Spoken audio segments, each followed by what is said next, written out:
ये खबर बिहार से भी सामने आई। एक नैरेटिव सेट किया जा रहा था।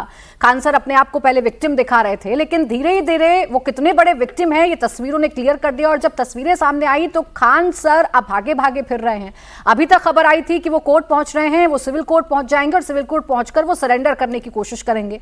लेकिन अब ऐसी जानकारी मिल रही है कि अभी सिविल कोर्ट खान सर पहुंचे नहीं है। हालांकि पुलिस उनकी तलाश कर रही है, पुलिस उनको पकड़ने की कोशिश कर रही है, क्योंकि मसला गुंडागर्दी का है। जो एफआईआर दर्ज हुई है उनके खिलाफ, उसमें आर्म्स एक्ट के तहत मुकदमा दर्ज किया गया है खान सर पर, क्योंकि खान सर ने आरोप लगाया था कि उनकी कोचिंग सेंटर पर पथराव किया गया। खान सर ने यह कहा था कि उनके सामने फायरिंग की गई है। हालांकि बाद में अपने बयान से वो पलट गए और उन्होंने कहा कि ऐसा लगा था, ऐसी आवाजें आई थी, लेकिन ऐसा कुछ भी नहीं था, क्योंकि वीडियो सामने आ गई थी और वीडियो में उनके ही गार्ड फायरिंग कर रहे थे। और जो गार्ड उनके बता रहे हैं वो ये बता रहे हैं कि हमें खान सर के कहने पर ही हमने फायरिंग की थी। ये वो खान सर हैं जो युवाओं के बीच काफी पॉपुलर रहते हैं, देश के अलग अलग मसलों पर बड़े एग्रेशन के साथ बोलते हैं, युवाओं के सेंटिमेंट्स के साथ जुड़ने का दावा करते हैं और कई मसलों पर उनके जो बयान हैं वो विवादों में भी रहे हैं।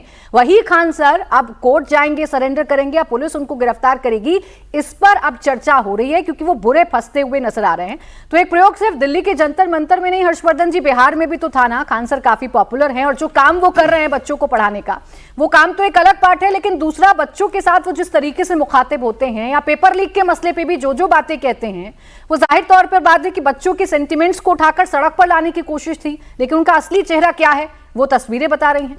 देखिए, एक तो एक कि अगर एफआईआर नहीं हुई होती तो शायद कोई भी उनको खान सर से इतर फैजल खान नहीं बुला रहा होता।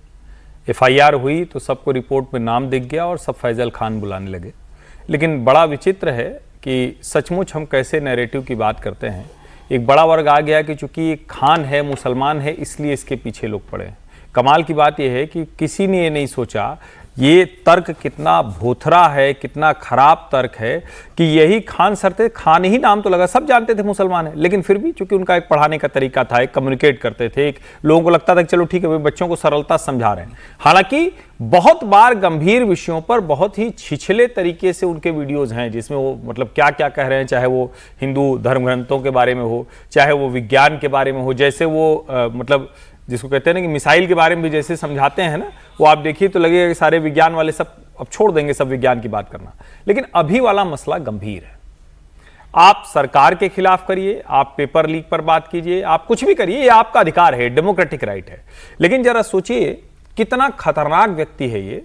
झूठी एफआईआर लिखवाकर एक व्यक्ति को अंदर करा दिया। अब जो लोग ये कह रहे हैं कि खान को खान होने की वजह से टारगेट किया जा रहा है, तो जो जेल में दूसरी कोचिंग का संचालक है उसके बारे में जरा पता करना चाहिए। मेरी तो जानकारी कि वो मुस्लिम नहीं है, वो तो हिंदू है। तो क्या हिंदू को भी इसलिए कर दिया गया क्योंकि वो हिंदू था?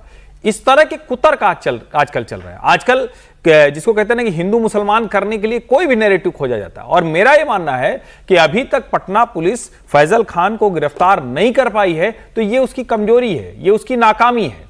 क्योंकि कोई भी अगर गोली चला के और कहे कि दूसरे ने गोली चला दी, गार्ड से बोल दे कि तुम गोली चलाओ बाकी हम झेल लेंगे, तो इसका सीधा सा मतलब हुआ कि वो आपराधिक प्रवृत्ति का व्यक्ति जो सरकार को भ्रम में रख रहा है, दो समुदायों के बीच में वैमनस्य करने की कोशिश कर रहा है, और जो बाकी उनका अपना झगड़ा है वो तो उसमें शामिल है। मेरा मानना है कड़ी कार्रवाई होनी चाहिए। ये इस तरह के कोचिंग माफिया और जो बंदूक लेके चलते हैं ना, वो शिक्षक तो नहीं हो सकते, बाकी कुछ हो जाए, शिक्षक नहीं हो सकते। अब देखिए, अगर वो बच्चों को पढ़ा रहे हैं, बच्चों को अगर वो शिक्षा प्रदान कर रहे हैं, वो एक अलग पार्ट हो सकता है। लेकिन जैसा भी हर्षवर्धन जी ने, विजय जी कहा कि उनके बहुत सारे ऐसे बयान हैं, बहुत सारी उनकी ऐसी वीडियोज हैं जिसमें जिस तरीके से वो मुद्दों को बताते हैं जनता के सामने। इसी मसले को ले लीजिए ना, खुलकर पहले कह रहे हैं हम पर फायरिंग करने की कोशिश की गई और फिर गार्ड से कह रहे हैं कि चलाइए गोली, हम देख लेंगे, हम है ना, हम देख लेंगे। तो ये तो बताता है ना कि गुंडाई प्रवृत्ति तो कहीं ना कहीं थी, जिसका एफआईआर में खुलासा भी हो रहा है। जो पढ़ा रहे हैं या नहीं पढ़ा रहे, कोचिंग का क्या चल रहा है, वो एक अलग कंट्रोवर्सी है, उस पर हम नहीं जाते। आज की बात ये करते हैं, एक तो मुझे पटना पुलिस पर बहुत हैरानी हो रही है कि ये जैसे मामला सामने आया, जो दूसरे कोचिंग के साहब हैं उनको किस आधार पर जेल भेज दिया गया? केवल खान सर ने कह दिया था इसलिए? कोई जांच होती है कि नहीं होती है? तुरंत गिरफ्तारी हुई थी। और एक तरफ तो उनको बिना ये जाने कि भाई खान सर ने कहा तो जेल भेज दिया आपने, और दूसरे खान सर नहीं मिल रहे। नहीं मिल रहे।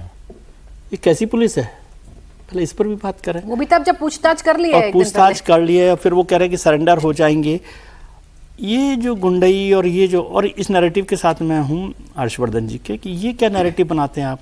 वो तो सबसे पॉपुलर इसीलिए रहे, खानसारी थे तभी पॉपुलर थे, मतलब पूरे देश दुनिया में, मतलब देश में तो हैं ही, हजारों हजार बच्चे उनको पढ़ रहे हैं और जो नहीं पढ़ रहे वो भी उनको उसी तरह से देखते रहे, लोकप्रिय तौर पर भी और पॉपुलर मतलब असली नाम मुझे खुद आज पता चला है फैजल तो किसी को नाम नहीं पता था और उससे कोई फर्क नहीं पड़ रहा क्योंकि वो खान सर थे तब भी वो कह दिया तो तब भी वो रिलीजन लगे न लगे उससे कोई फर्क नहीं पड़ रहा। तो अब आज जब उनको अरेस्ट करने की बात आई है या जो बात आई है उसमें ये नैरेटिव बनाना कि ये कि खैर ये तो हमारे यहाँ पर आदत में है कि किसी भी तरह से कोई नैरेटिव बनाया जाए, लेकिन ये गंभीर मसला है।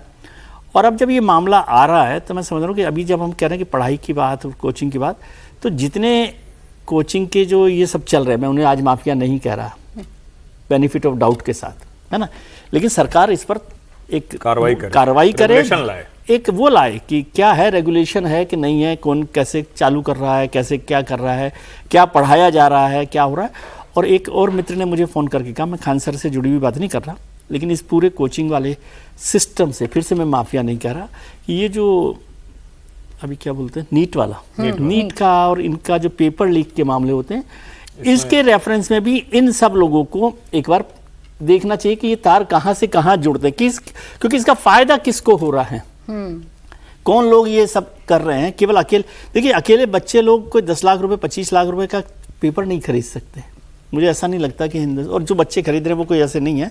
तो वो अब कम से कम ये ऐसा मौका आ गया कि अब ये सब चीज़ों को साफ करने का एक मौका मिल गया, एक एक्सक्यूज भी होता है, कारण भी होता है। जैसे अभी दिल्ली में हुआ कि वो होटल वाला मामला हो गया, तो अब कार्रवाई हो रही है, तो कम से कम सारी चीज़ों को देख रहे हैं, तो कम से कम इसी बहाने से इस सिस्टम पर भी काम करें।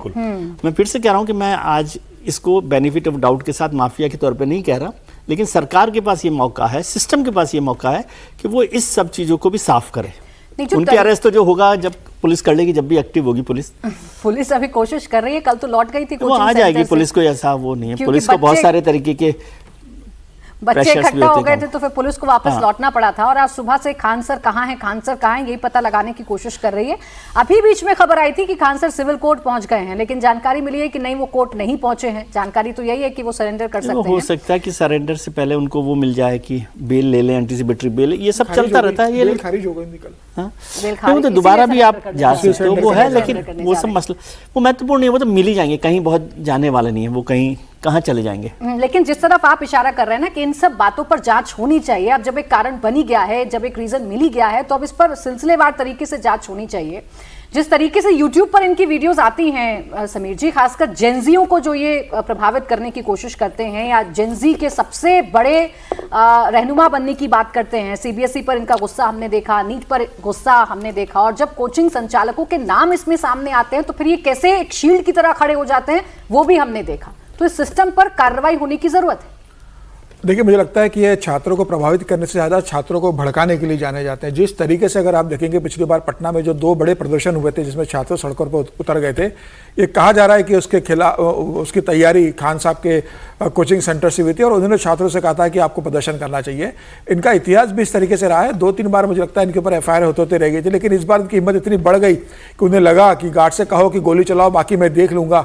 उन्हें लग रहा था कि उनके कोई संपर्क सूत्र होंगे बड़े सरकार के अंदर जो उनको बचा लेंगे, लेकिन अब जिस तरीके से फंस गया, और मुझे लगता है कि अब जब ये मामला पूरा एक्सपोज हो चुका है तो पटना के अंदर, बिहार के अंदर ऐसे जो कोचिंग माफिया है, जो शिक्षा के नाम पर इतना बड़ा एक साम्राज्य चला रहा है, जो जिस तरीके से वहां पर एक लूट तंत्र चला रहे हैं शिक्षा के नाम पर, ऐसे लोगों के खिलाफ कार्रवाई होनी चाहिए। और कहा तो ये भी जा रहा है कि कई बिल्डिंगों पर इन लोगों ने अवैध कब्जे करके रखे, किराए पर बिल्डिंगें ली, वहां पे किराएदार को, मकान मालिक को पैसा देना बंद कर दिया, मामला कोर्ट में चल रहा है, बिल्डिंग खाली कर रहे हैं, मकान मालिक को पैसा दे रहे हैं। तो इस तरीके से इन्होंने जो माफिया तंत्र स्टेब्लिश वहां पर कर लिया है। छात्रों को ऐसे टीचर क्या पढ़ाते होंगे, शिक्षक तो कलम का धनी होता है, वो छात्रों से अहिंसा की बात करता है, वो कहता है छात्रों से कि भी अपनी पढ़ाई लिखाई से, अपने कलम से देश के अंदर क्रांति लेके आओ। ये तो वहां पर हिंसा का जिस तरीके से उकसावा दे रहे हैं, तो छात्रों को ये क्या मानसिकता देते होंगे, छात्रों को क्या शिक्षा देते होंगे।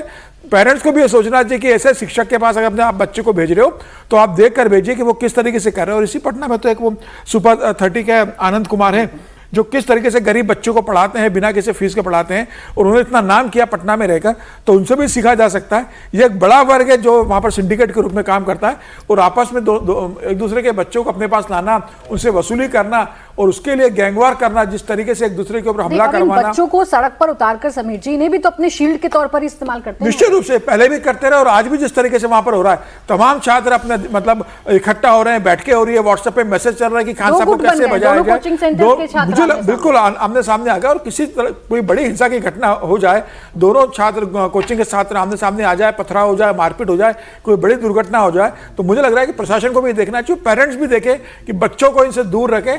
उन्होंने क्राइम किया है, कानून का काम तय करेगा। बच्चों को खान साहब के और दूसरे लोगों के मामले में मुझे लगता है डालने की जरूरत नहीं है। जी।